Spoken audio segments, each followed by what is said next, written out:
My name is Melvin, and I spent 18 years raising my son Tyler by myself. His mother Patricia left when he was 3. She said she wanted a real life, with someone who could give her more than a struggling mechanic could provide. I didn't fight her. I just worked 2 jobs and made sure Tyler had everything he needed. "Dad, can you help me with my science project?" Tyler asked one Tuesday night when he was 10. "Of course, buddy," I said, pushing aside my exhaustion. "Let's build the best volcano this school has ever seen." We stayed up until midnight perfecting it. He won first place. That was our life for 15 years. Soccer practices, parent-teacher conferences, birthday parties I planned alone, college application essays I helped him edit at 2 a.m. Then Patricia came back into the picture when Tyler was 15. She'd married Richard Henderson, some corporate executive with money to burn. "Tyler should spend more time with me," Patricia said during our first conversation in 12 years. "Richard wants to be a father figure to him." "I'm his father," I replied. "A father who works at a garage?" she laughed. "Richard can give him opportunities you never could." I didn't stop Tyler from visiting them. I wanted him to know his mother. That was my first mistake. "Dad, Richard said he can get me into Princeton," Tyler mentioned one day. "He knows people on the admissions board." "That's great, son," I said, "but you're smart enough to get in on your own merit." Richard says connections matter more than hard work. Something in his tone made my stomach drop.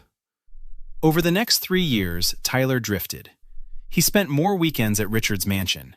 He stopped asking me for help with homework. "Richard's hiring a tutor for me," he explained, "someone from an Ivy League school." I kept showing up anyway. Every basketball game, every academic award ceremony, every single moment that mattered. Then came graduation day. I sat in the 3rd row of the auditorium, same seat I'd reserved weeks ago.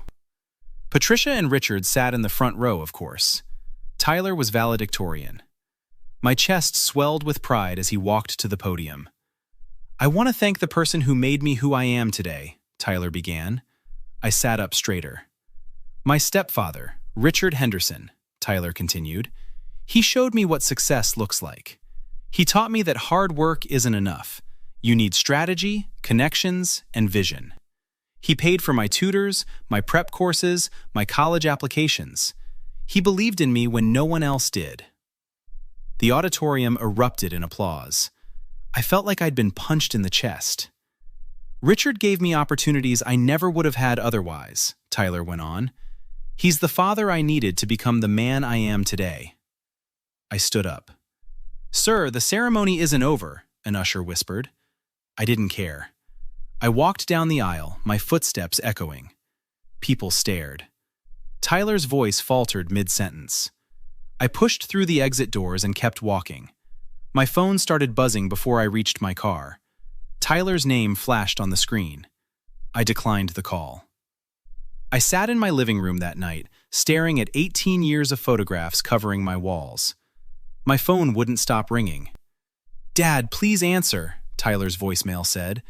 "I don't understand why you left." I deleted it.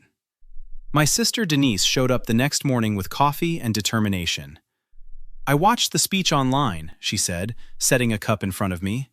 "That boy is an idiot." "He made his choice," I replied.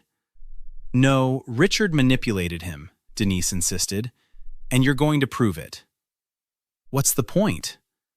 "The point is, Tyler needs to know the truth before it's too late." She pulled out her laptop. "We're going to document everything you did for that kid."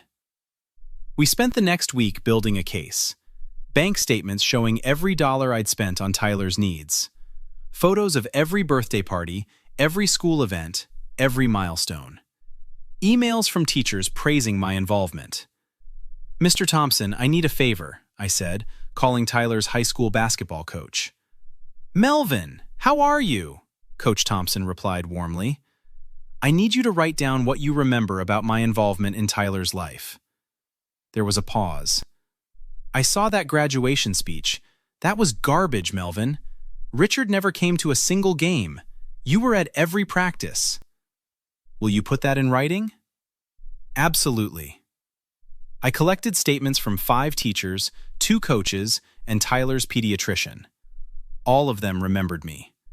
None of them had ever met Richard at a school function. Denise found something else while going through old emails.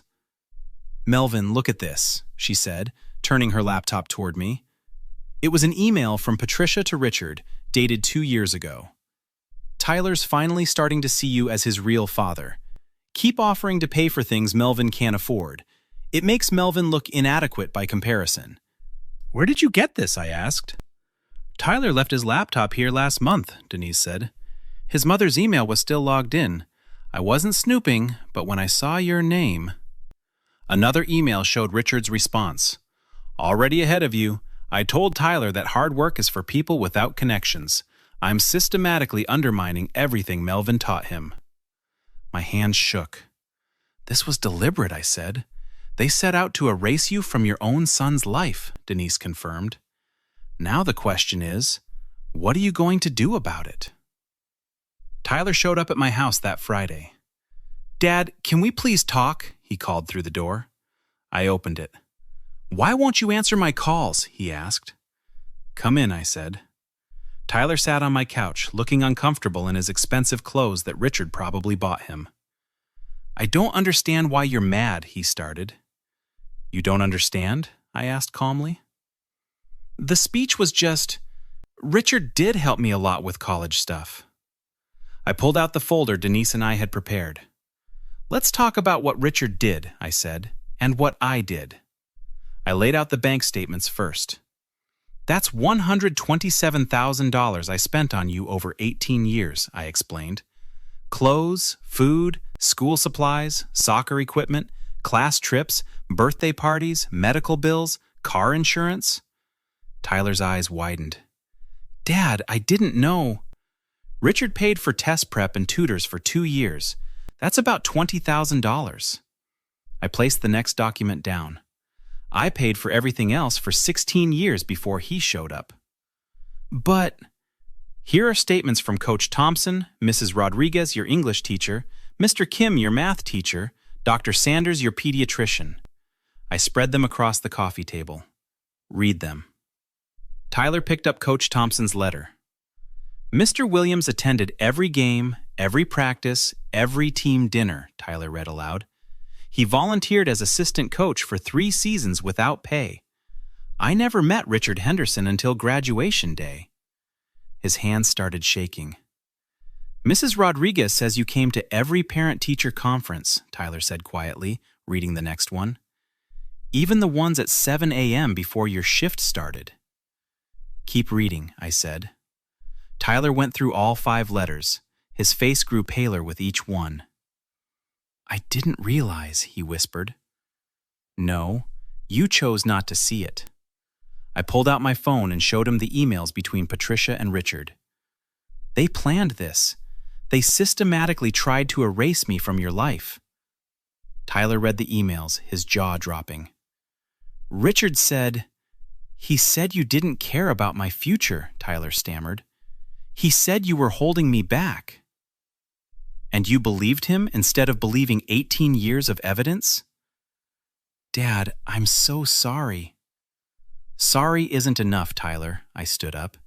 "You humiliated me in front of hundreds of people. You gave credit for my sacrifices to a man who showed up when all the hard work was already done." "I'll make it right," Tyler pleaded. "I'll tell everyone the truth." "It's too late for that." "What do you mean?" I walked to the door and opened it. "I mean you made your choice," I said. "You chose Richard. Now you get to live with that choice." "Dad, please." "Goodbye, Tyler." He left, crying. I closed the door and finally let myself feel the pain. 2 weeks later, Tyler called a family meeting at Patricia and Richard's house. Denise convinced me to go. "You need to face them," she said. "All of them." The living room was crowded. Patricia and Richard sat together on their expensive couch. Tyler stood by the fireplace. Patricia's parents were there, along with Richard's brother and his wife. "Why are we here?" Richard asked, checking his watch. "Because Tyler has something to say," I replied, sitting down. Tyler looked at me, then at Richard. I learned something recently, Tyler began, his voice shaking. I learned that my graduation speech was based on lies. Patricia stood up. Tyler, what are you— Sit down, Mom, Tyler said firmly. You need to hear this too. He pulled out printed copies of the emails I'd shown him. Richard, you wrote to my mother that you were systematically undermining everything Melvin taught me, Tyler read aloud. What did you mean by that? Richard's face went red. That's taken out of context. Is it? Tyler handed copies to everyone in the room. Because Mom responded, Tyler's finally starting to see you as his real father. Keep offering to pay for things Melvin can't afford. Patricia's mother gasped. Patricia, you didn't. I was trying to give Tyler a better life, Patricia snapped. By erasing his father, Denise interjected. The father who raised him alone while you were off finding yourself? Melvin couldn't give Tyler what he needed, Richard said defensively. Really? I pulled out my folder. Let's talk about what I gave Tyler. I handed out copies of the bank statements, the teacher letters, the photographs. Coach Thompson wrote that you never attended a single basketball game, Tyler said to Richard. Not one in 3 years. I was busy with work. My dad worked 2 jobs and made it to every game, Tyler interrupted. Every single one. Richard's brother looked at the documents. Rick, this is bad. You told us you'd been Tyler's father figure for years. I have been, Richard protested. You paid for test prep, I said calmly. I paid for his entire childhood. You bought him a car for graduation. I taught him to drive in the used car I saved for months to buy him. Tyler's voice cracked. Dad was at my science fair when I was 10, my first basketball game when I was 12, my first heartbreak when I was 15. Where were you, Richard? This is ridiculous, Patricia said. Richard has money. He could give Tyler opportunities. That I didn't need him for, Tyler shouted. I got into Princeton on my own merit, my essay, my grades, my work. The admissions officer told me that at Accepted Students Day. Richard stood up abruptly. I don't have to listen to this. Sit down, Richard's brother said coldly. I want to hear the rest. You told everyone you made Tyler who he is, Denise said to Richard. But these letters say different. Mrs. Rodriguez said Melvin stayed up until 2 a.m. helping Tyler with college essays. I offered to hire someone, Richard started. Tyler didn't need someone hired, I said. He needed his father, and I was there. Tyler turned to me, tears streaming down his face. Dad, I'm so sorry. I was stupid and blind, and I believed their lies. I looked at my son, the son I'd raised, the son who'd broken my heart. I know you're sorry, Tyler, I said quietly. Then please, Tyler begged, please forgive me. I'll tell everyone the truth. I'll make this right. I stood up and walked toward the door. Dad! Tyler cried out. I stopped, but didn't turn around. Some things you can't take back, I said.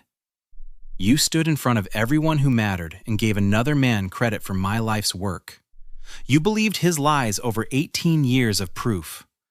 That's not something I can just forgive. Please don't do this, Tyler sobbed. I'm not doing anything, I replied. You did this. You made your choice at graduation. Now you get to live with it. Patricia's mother spoke up. Melvin's right, Tyler. You humiliated a good man publicly. You can't undo that. I'll do anything, Tyler pleaded.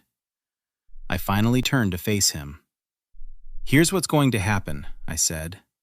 You're going to Princeton in the fall. You're going to build your life. And I'm going to build mine, without you in it. No! You wanted Richard as your father? You've got him. I gestured to Richard, who looked furious. Good luck with that. Melvin, wait, Patricia started. You stay out of this, Denise snapped at her. You orchestrated this whole thing. I wanted my son to have the best. He had the best, Denise yelled. He had Melvin, and you poisoned him against his own father. Richard's sister-in-law shook her head in disgust. This is low, even for you, Rick. Everyone needs to calm down, Richard said. No, his brother replied. You need to own what you did. You stole this man's relationship with his son for your ego. Tyler collapsed into a chair. I ruined everything. Yes, you did, I agreed. And now you get to live with that weight. Every success you have, you'll know it was built on my foundation, not Richard's. Every time you accomplish something, you'll remember who actually taught you how to work hard. I'll remember, Tyler whispered. I promise. Good, I said. Remember it without me. I walked out. Tyler called after me, but I didn't stop. Denise caught up with me in the driveway. You okay? She asked. I will be, I said. 6 months later, I heard through Denise that Tyler tried to reach out multiple times. I didn't respond. He sent letters I didn't open. He showed up at my house, but I didn't answer the door. He made his choice. I made mine. I'm not a vindictive person. I don't believe in revenge, but I do believe in consequences. Tyler chose to publicly humiliate me and credit Richard for 18 years of my sacrifices. That choice has consequences. The consequence is that he lost me. Some people say I should forgive him, that he was young and manipulated. Maybe that's true. But I spent 18 years being there for him, and he spent 18 seconds destroying that in front of everyone who mattered. That's not something you can just apologize away. I rebuilt my life without him. I deserved better than what he gave me, and I finally chose myself. Have you ever had someone you sacrificed everything for turn around and give someone else the credit? Could you forgive that? Like and subscribe for more stories about people who refused to be victims and fought back the right way.